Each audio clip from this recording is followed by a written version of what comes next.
بسم اللہ الرحمن الرحیم۔ السلام علیکم۔ سلسلہ اصلاحی تحریر۔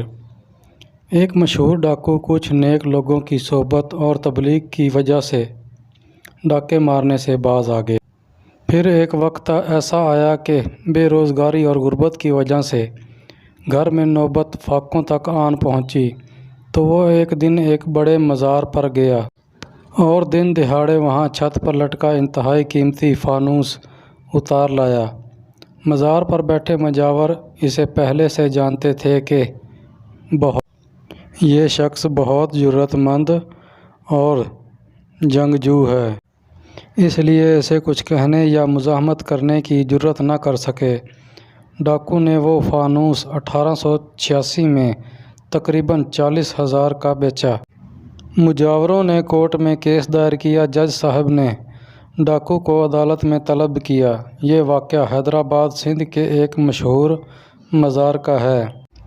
جج صاحب نے ڈاکو سے سوال کیا، کیا تم نے فانوس اتارا ہے؟ ڈاکو نے جواب دیا، جی اتارا ہے۔ تو جج صاحب نے پوچھا، کیوں، کس لیے اتارا ہے؟ تو شخص نے جج صاحب کو جواب دیا کہ گھر میں نوبت فاقوں تک آ گئی تھی، میں صاحب مزار قبر میں مدفون کے پاس حاضر ہوا کہ کچھ مدد کریں، تو مجھے صاحب مزار نے قبر کے اندر سے فرمایا، یہ فانوس تیرا ہوا، بیچ کر ضرورت پوری کر لو۔ سو میں نے فانوس اتار کر بیچ دیا اور اپنی ضرورت پوری کر لی۔ جج صاحب نے سر جھکا لیا اور کچھ دیر سوچنے کے بعد فیصلہ سناتے ہوئے مجاوروں سے مخاطب ہوئے کہ یا تو آپ اپنا عقیدہ بدل لو کہ مردے نہیں سنتے، یا پھر ڈاکو ٹھیک کہتا ہے۔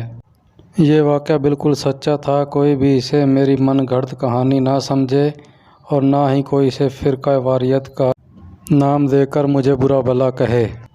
قبر کی زندگی کے بارے میں اللہ پاک ہی زیادہ جانتے ہیں کہ وہ سنتے ہیں کہ نہیں، ہماری اتنی معلومات نہیں ہیں۔ لیکن جج صاحب کا جواب سن کر مجاوروں کے پاس کوئی جواب نہ تھا، اس لیے انہوں نے اپنا کیس واپس لے لیا، کیونکہ اگر وہ اس سے انکار کرتے تب بھی ان کا نقصان تھا، ہاں کرتے تب بھی ان کا نقصان تھا۔ اس لیے مجاوروں نے خاموش رہنا بہتر سمجھا اور خاموشی سے وہاں سے واپس چلے گئے اور وہ شخص اپنے گھر چلا گیا۔ میری اللہ پاک سے دعا ہے کہ ہم سب کو حقیقی معنوں میں دین کو سمجھ کر پڑھنے کی اور پھر اس پر عمل کرنے کی توفیق عطا فرمائے، تاکہ ہم حقیقی معنوں میں پکے اور سچے مسلمان بنیں۔ اللہ ہمیں، اگر کسی کو میری کوئی بھی بات بری لگی ہو تو میں معذرت چاہتا ہوں۔